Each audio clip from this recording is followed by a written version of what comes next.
Ya, ¿qué tal amigas, amigos? Bienvenidos a esto, a las entrevistas galácticas, día viernes 17 de mayo, siendo las 9 de la mañana con 36 minutos, estamos en vivo y en directo por todas las multiplataformas de Galáctica, el ecosistema digital de la provincia de San Antonio, y estamos junto a la senadora Isabel Allende Bussi, que ya la visibilizamos a través de lo que refiere a la multimedia. Senadora, muy buenos días, ¿cómo se encuentra? Buenos días, Alfredo. Muy bien, muchas gracias. Un gusto, como siempre, senadora, una fría mañana acá en San Antonio, pero con toda la energía que nos caracteriza. Senadora, un tema muy importante que se ha dado esta semana es el tema de la ley corta de ISAPRES. ¿Qué significa esto? Y también la responsabilidad de las ISAPRES en el mundo de la salud privada, senadora.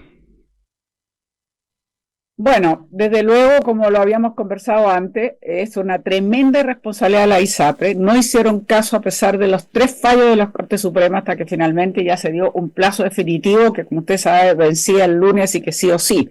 Ahora, obviamente, la superintendencia tiene que estar mandando las circulares para ver cómo se va haciendo esta devolución. Aquí lo que se trataba es lo siguiente: la ISAPRES fueron tan irresponsables que hubo 3 fallos. Es más, la Corte también, el Tribunal Constitucional también declaró que era ilegal lo que estaba haciendo en cuanto a cobrar de más.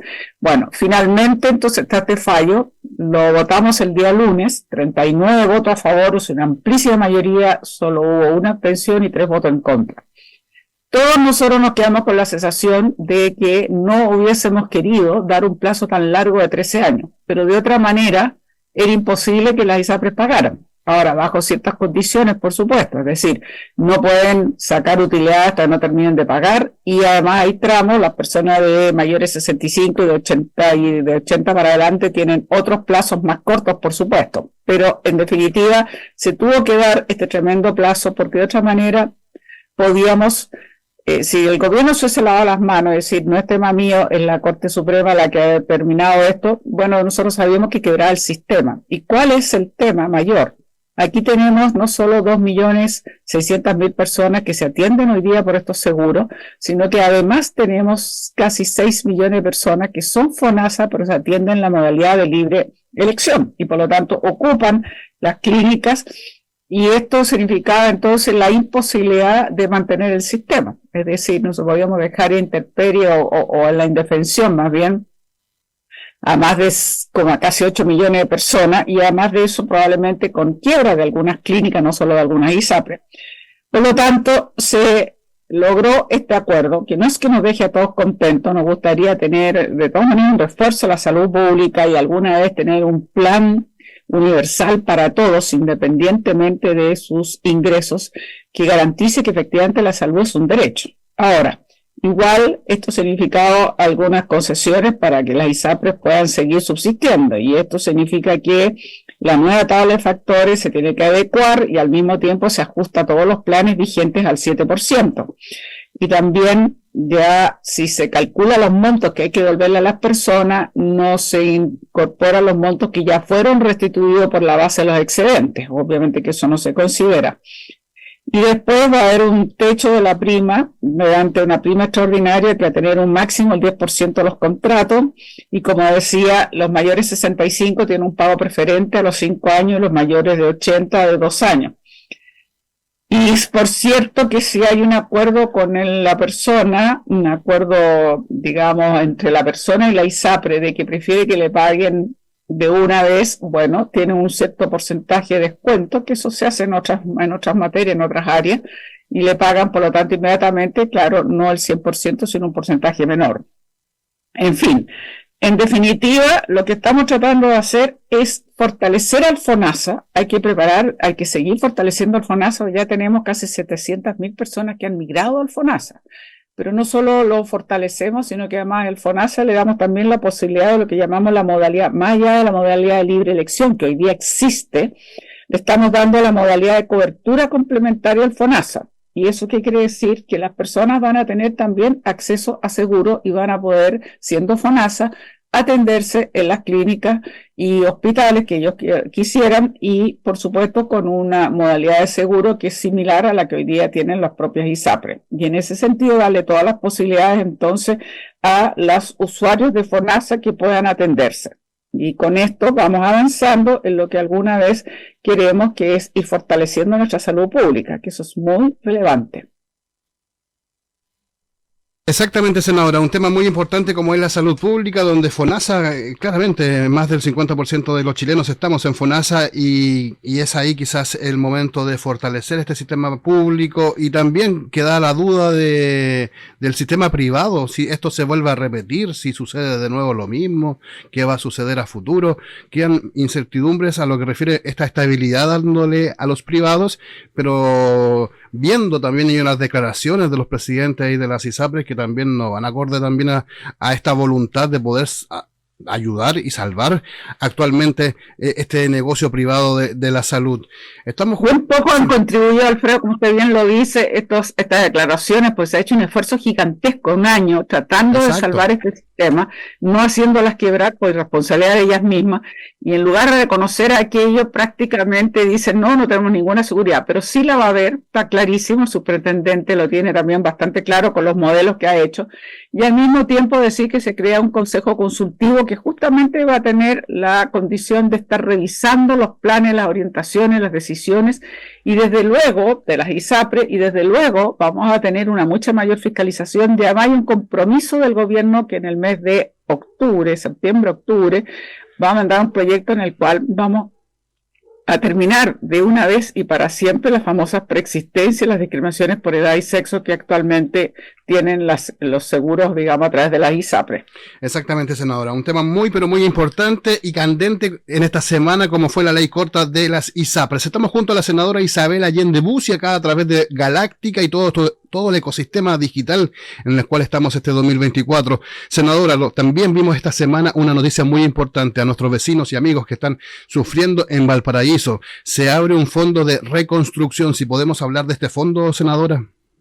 Bueno, usted sabe que ha sido una emergencia dramática, que tenemos que lamentar la muerte ni más ni menos de 135 personas, algo nunca visto, y lamentablemente todo esto además ha significado, bueno, la pérdida de más de 8.000 viviendas, algunas totalmente irrecuperables, muy pocas con algunos daños que, en fin, son posibles de arreglar, y hasta ahora ha habido una suma bastante importante de que ya en esta emergencia se ha ocupado a través del bono mensual de acogida, el bono electrónico, bono de recuperación, en fin, bono de uniforme escolar, transferencia a los municipios, más de 138.000 millones. Pero aquí lo que estamos haciendo, se crea un fondo transitorio para financiar las necesidades derivadas de los incendios. ¿Para qué? Ahora sí, para la construcción y reposición de vivienda. O sea, ya no la etapa de emergencia, sino que deberíamos pasar a la etapa de reconstrucción para habilitar la infraestructura pública dañada. Esto es muy relevante porque tenemos las luminarias, los accesos, los caminos, en fin, para también subsidios laborales y acciones de prestación, también incluso apoyo en lo posible psicosocial. O sea, necesitamos esos 800.000 millones de pesos, o sea, 800.000 digo, para poder pasar a la otra etapa.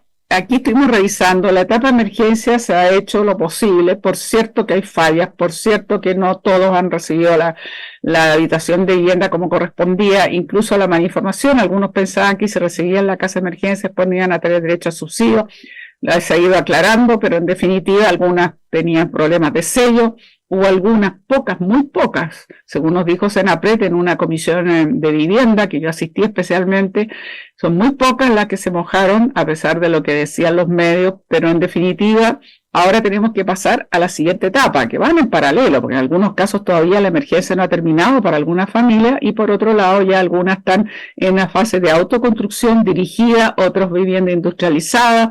Estuvimos en Manuel Busto 2 veces, hemos visto cómo funciona la vivienda industrializada, que es definitiva, térmica, de muy buenas condiciones y de mucho menor tiempo de instalación.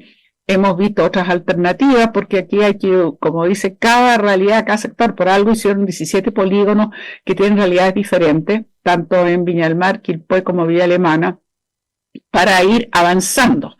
En estos 17 polígonos además hay duplas que tiene que ver con un arquitecto con un asistente social para poder ir dialogando con la comunidad e ir viendo, como digo, las distintas alternativas de soluciones. Había incluso familias que han preferido irse y han logrado acceder a viviendas ya hechas que están en stock y que se logró conseguir un precio razonable y por lo tanto se han ido a vivir en Limache, unos departamentos estupendos de 60 metros cuadrados.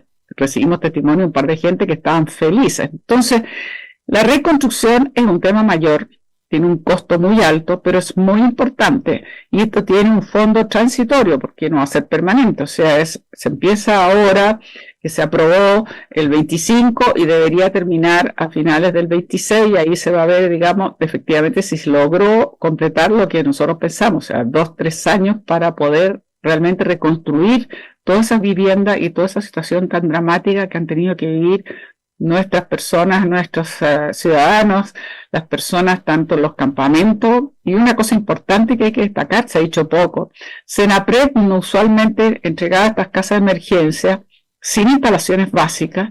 Aquí hay una colaboración con los municipios, pero se está instalando con las conexiones básicas, los servicios básicos, pero además Senapred no entregaba a personas que estaban en campamentos o en situación irregular, y aquí es tan dramática la situación vivida que por supuesto también se está contemplando campamentos, y campamentos por ejemplo como Villa Independencia o Manuel Busto, donde llevan muchos años ya en proceso de regularización. Exactamente, senadora, un proceso de reconstrucción que es muy importante para todas las familias que fueron afectadas de todas estas catástrofes en la región de Valparaíso. Senadora, cambiando un poco el tema, haciendo un giro de esto, pero no así de lo que refiere al tema legislativo, refiere también hablar un poco sobre el servicio de acceso a la justicia y también a la defensoría que tienen las víctimas de cualquier delito, senadora. Mire, aquí tenemos siempre un tema que es muy dramático, que es no tenemos un acceso igualitario a la justicia. La gente que tiene recursos contrata abogados y la gente que es muy vulnerable, que está en condiciones de vulnerabilidad, como decía, tienen que acudir a los servicios de asistencia judicial. Nosotros tenemos en funcionamiento 3 servicios y que atienden a varias regiones, no solo a donde están ubicados, como el caso de Valparaíso. Y por lo tanto, esto además se basa fundamentalmente en la práctica que hacen las personas egresadas de Derecho antes de recibirse. Y nosotros creemos que esto hay que fortalecerlo, tiene que tener un mejor manejo. Se crea de esta manera este servicio para justamente entregar la justicia a través de una orientación legal o asesoría directa y representación jurídica para aquellos que no tienen condiciones, como digo, para hacerlo. Y además de eso se crea también algo que ha sido muy, muy anhelado, que es la defensoría de las víctimas. O sea, aquellas personas que han sido víctimas de violencia, que deja un trauma bastante importante, por supuesto que tienen derecho también a tener, digamos, un apoyo, y esa es la idea, digamos. O sea, mejorar el acceso a la justicia y una defensoría también de las víctimas que ayude a un apoyo psicológico y de otro tipo para aquellas víctimas que han sido, como digo, objeto de algún tipo de delito importante. Estamos junto a la senadora Isabel Allende Bussi conversando acá en las entrevistas galácticas, trabajo legislativo, también el trabajo territorial, como lo hacemos semana a semana. Y dentro de los temas que también tenemos para abordar esta entrevista, senadora, ¿podemos hablar del financiamiento del transporte público y en qué consiste este financiamiento, senadora? Bueno, usted sabe que el transporte público es algo fundamental y por supuesto cumple un rol decisivo para la conexión y para el servicio, para todas las personas, digamos, que utilizan el transporte público, que es muy numeroso y muy alto. El transporte público, no, su operación siempre ha sido muy cara en todos los países del mundo, es igual, y por eso siempre tiene que tener un subsidio permanente. Y aquí lo que se ha hecho es fortalecer entonces, ampliando el subsidio, pero al mismo tiempo ya no solo para el transporte público remunerado a pasajeros, sino también se mejora la calidad, la seguridad de este servicio, y por lo tanto también algo que era muy anhelado, se logró incluir dentro de esto a los taxis básicos, a los taxis colectivos, a los taxis ejecutivos, y también que era algo que los gremios se movieron mucho para conseguir este apoyo, y finalmente el gobierno mandó la indicación al respecto y fue aprobada por unanimidad. y bueno, con gran asistencia de los distintos dirigentes en todas las tribunas, con gran alegría de ellos, y van a tener también 4 años para poder acceder a la renovación de los vehículos, porque aquí se trata no solo de mejorar el transporte público, sino que tenemos que ir avanzando hacia la electromovilidad, es decir, usando menos petróleo, menos diésel y lograr que los vehículos nuestros vayan mejorando, por supuesto, que no sean contaminantes, que sean nuevos y que tengan posibilidades, digamos, como digo, de avanzar en estas tecnologías, que son unos grandes desafíos que tenemos toda la sociedad. Exactamente, senadora. También la electromovilidad que está a un paso, ya están llegando buses eléctricos, en Rancagua se ven, en Santiago igual, y eso también habla del avance tecnológico, lo que refiere al transporte público, que hace muy bien a toda la comunidad en general. Y aquí quiero agregarle algo, Alfredo, porque además de esto que hemos hablado, también es bien importante, hemos exigido durante años, y siempre ha sido una tremenda oscuridad, porque es muy opaco, el famoso fondo FAR, el Fondo de Apoyo Regional, que Perfecto. Supone que es el fondo espejo de lo que se invierte en las extensiones del metro en la región metropolitana y que llega a todas las regiones. Siempre había una profunda opacidad, como decía, y nunca sabemos exactamente cuánto entró, cómo se administra. Bueno, aquí vamos a poner mucho el ojo porque aquí se va a poder solo utilizar para infraestructura, para mayor conectividad, no como en algunos momentos se usó para poner, no sé, una cancha deportiva o levantar una sede. Absolutamente no. Esto solo queda radicado para que podamos mejorar de una vez por todas nuestra infraestructura y su modernización, pero no para acceso a conectividad, pero no para poder realmente hacerlo, ocuparlo en otros, digamos, áreas que podrán ser muy importantes, pero no tiene que ser a través de este fondo. Exactamente, senadora. Es muy importante, y lo que refiere, reafirmo lo dicho, a lo que refiere la importancia del transporte público y su modernización. Senadora, desde el trabajo legislativo vamos al trabajo territorial, que también la vemos activamente en sus redes sociales, por ejemplo, en diferentes actividades territoriales. La vimos en San Felipe, en el desfile 21 de mayo, ecografía materna fetal en el Hospital San Camilo, entrega también de 3 carros de bomberos en San Felipe, San Esteban y Santo Domingo. Si podemos hablar del trabajo territorial, senadora, que es tan importante. Bueno, siempre una tremenda oportunidad. La verdad es que nosotros teníamos como Comisión de Recursos Hídricos proyectado subir al Juncal, al Parque Andino Juncal, que estamos muy preocupados para poder preservar esa área tan importante que es francamente la reserva que tenemos, o sea, la fuente de agua de nuestro río Concagua, ni más ni menos. Pero por razones climáticas, Vialidad nos mandó un informe a la comisión diciendo que era imposible subir por las condiciones climáticas y por lo tanto eso por ahora no pudo ser, lo cual me permitió trasladarme a San Felipe y pasamos el día completo, pues estuvimos desde las 10 de la mañana en el desfile que se hizo por las glorias navales, en homenaje por supuesto a Arturo Prat. Después se hizo, que es muy singular, en otro sector dentro de la comuna de San Felipe, 21 de mayo, un sector más bien rural, también se hizo un desfile y un homenaje entonces, por supuesto, al héroe Arturo Prat, y después de eso nos trasladamos al Hospital San Camilo, donde efectivamente se entregó un ecógrafo que permite una alta resolución para mujeres embarazadas, y un testimonio muy dramático de una mujer que su segundo hijo, gracias al ecógrafo, descubrieron rápidamente que venía en condiciones muy,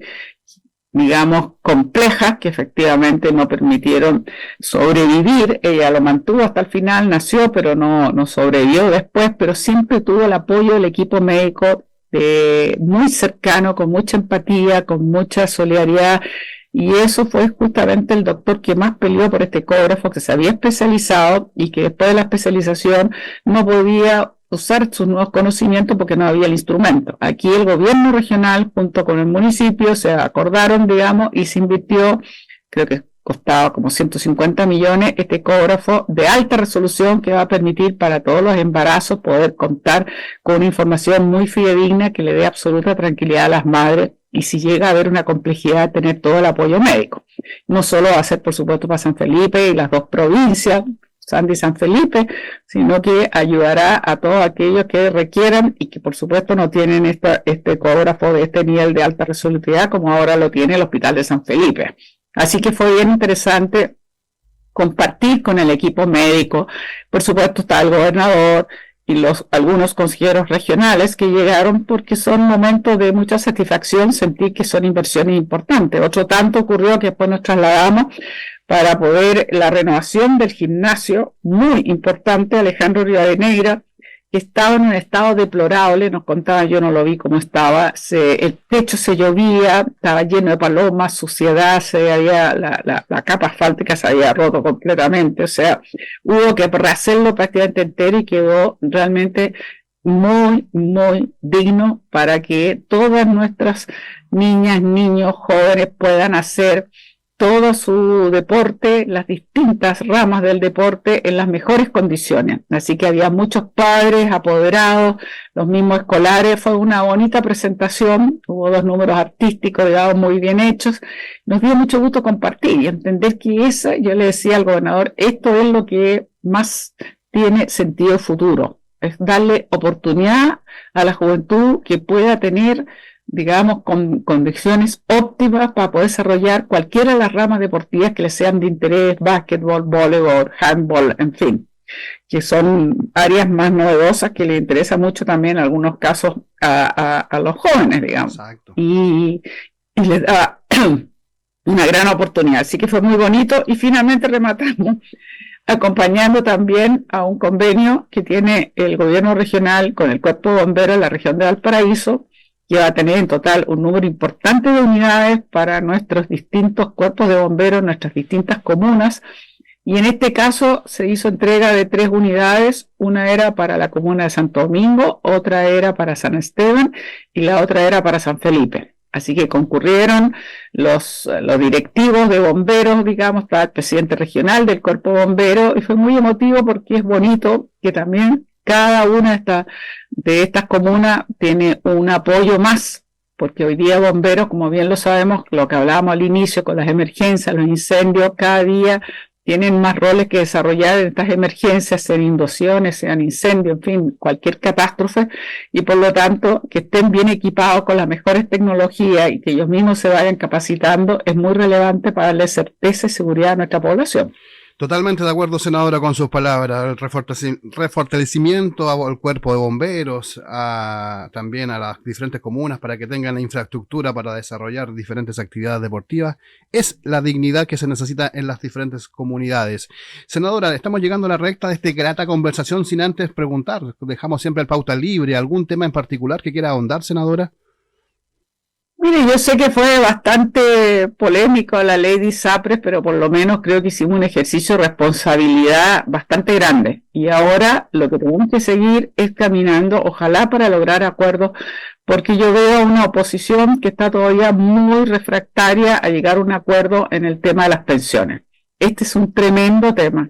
Necesitamos urgentemente avanzar. No es posible que tengamos la indignidad que significa para las personas que han llegado a la edad que tienen todo el derecho a jubilarse, además que alguna vez se les dijo que iban a tener una tasa de reemplazo del 70%, incluso se llegó a hablar del 100%, y que hoy día esa gente no saca ni una tasa de reemplazo del 25%, 30%, y las mujeres son las más desvalidas. Así que ojalá que seamos capaces de avanzar en aquello, y a la par uno está viendo todas las necesidades. Estábamos hablando de la reconstrucción, lo que significa. Estamos hablando de, bueno, ahora se está hablando de la posibilidad de retomar un tema muy complejo que es la deuda CAE, famosa para los estudiantes, que no se va a poder resolver de una vez, pero quizás empezar a dar señales de a poco, digamos, gradualmente.